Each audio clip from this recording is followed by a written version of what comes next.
વિસાવદરના વેકરિયા ગામે મિની વાવાઝોડા સાથે કમોસમી વરસાદ ખાબક્યો હતો। વિસાવદરના વેકરિયા ગામે બપોરના 4 વાગ્યાની આસપાસ ભારે પવન સાથે કમોસમી વરસાદ પડ્યો હતો। ત્યારે 2 કલાકમાં જ અંદાજે 2 થી 3 ઇંચ જેટલો વરસાદ પડ્યો હતો। ભારે પવનના હિસાબે લોકોના ઘર ઉપરના નળિયા તેમજ પતરા ઉડી ગયા હતા। ત્યારે પવનને લીધે વીજ પોલ પડી ગયો હતો। સદનસીબે કોઈ જાનહાની થઈ રહી નથી। પીજીવીસીએલની ટીમ વીજ પુરવઠો ચાલુ કરવા માટે મહેનત કરી રહેલ છે તેવું જાણવા મળ્યું છે। ત્યારે કમોસમી વરસાદથી ખેડૂતોને પણ નુકસાન થયેલ છે। જેકેએસની ગુજરાતી સાથે હરીશ મહેતા, વિસાવદર। નમસ્કાર, હું વેકરિયા ગ્રામ પંચાયતના સદસ્ય દેવકુભાઈ વાળા।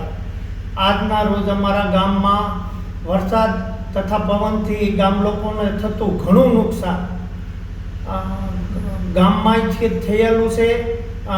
ખેડૂતોને અતિ નુકસાન થયેલું છે। હું સરકારશ્રીને નમ્ર વિનંતી કરું કે અમારા ગામનો જલ્દી સર્વે થાય અને તેમનો ખેડૂતને તથા ગામ લોકોને જલ્દી લાભ મળે। જય હિન્દ।